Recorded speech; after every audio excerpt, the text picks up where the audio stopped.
All right, Sarah Lynn, your first recipe is the most putrid drink recipe ever. This is so fun to say it. I've never said this about a recipe. It's the putrid punch with lychee eyeballs. Oh my gosh, and it is as fun as it sounds. Honestly, it is creepy and perfect for the spookiest night of the year. Okay, so how do we make it? All right, so to start off, we are going to make these incredible lychee eyeballs, and it's easier than you might think. Now, to get started, you need some lychees, and they are an Asian fruit that can usually be found canned in most supermarkets in the international aisle. Once you've got your lychee, you want to fill it with some strawberry jam. I like doing this because it gets this oozy look. It's a little bit bloody, a little bit gruesome. And then to create our iris for this, I am using a blueberry. So I just pop that into the reservoir. And the final step is just skewering this with a cocktail pick or even a toothpick. And once you've got them in pairs, they honestly make the best garnish ever. All right. Does it really taste putrid, though? Please say no. It absolutely tastes incredible. They're really sweet. They've got a great texture, and they're so much fun to make and to look at, of course. Okay, next up is a punch. What are we going to use to make some Halloween punch? Yeah, so once you've got your eyeballs made, you can turn your attention to your putrid punch.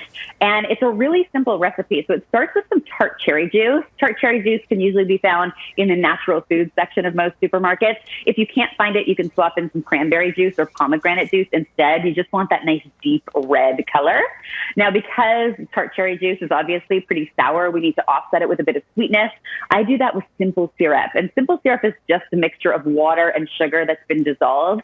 It's usually used in cold drinks, like bartenders use it, or it's used in iced coffees, and it's easy to make yourself at home. I add a couple splashes, and then I top it all off with some sparkling water. Now, I have to just say it, I am using these days my SodaStream sparkling water maker. As a pregnant woman, I drink a lot of sparkling water, so this has been a godsend. But basically, you just want to top it off with that sparkling water so it gets nice and fizzy and bubbly and has a really wonderful texture. And then you finish it with your garnish, and oh my gosh, you have got a drink that the kids are absolutely going to love. And if you want to make this a more adult cocktail, you can go ahead and add a splash of vodka, or even some cherry liqueur would be amazing here. Now we're on to something. Now I'm speaking your language. All right, talking about the kids, your next drink is a Shirley Temple, but you have a way to make it into a spooky version. Absolutely. So Shirley Temples are obviously a fun and nostalgic throwback to my childhood, at least. But these, I sort of channel your inner mad scientist. I made them in some beakers because I thought it would be really festive. You could use just regular glasses if you want to, but I think the beakers definitely add a sense of occasion. And the secret here is using some syringes to basically add your grenadine. Grenadine is a sweet syrup. It's usually pomegranate based. It's got great color. Of course, it looks a little bloody, which is the fun of the whole exercise. And I just use these syringes. You can either find them at party stores or drugstores sell them because they're used for oral medication for kids. And I filled them with my grenadine, pop them into my glasses with some maraschino cherries, and then top them with some lemon lime soda. You could use some ginger ale instead here. You just want to get a nice sweet drink happening. And just as the kids are about to enjoy them, they can push down on the plunger and there's their drink. So much fun, right? Absolutely. Love the idea of the beakers for the kids. That's great. Okay, what is October without pumpkin? And you have got a blended pumpkin pie punch. And not so easy to say, but pretty easy to make. Easy to make, especially if you are whipping it all up in your blender. To get started, you are going to have some apple cider. So I've got some apple cider in my blender.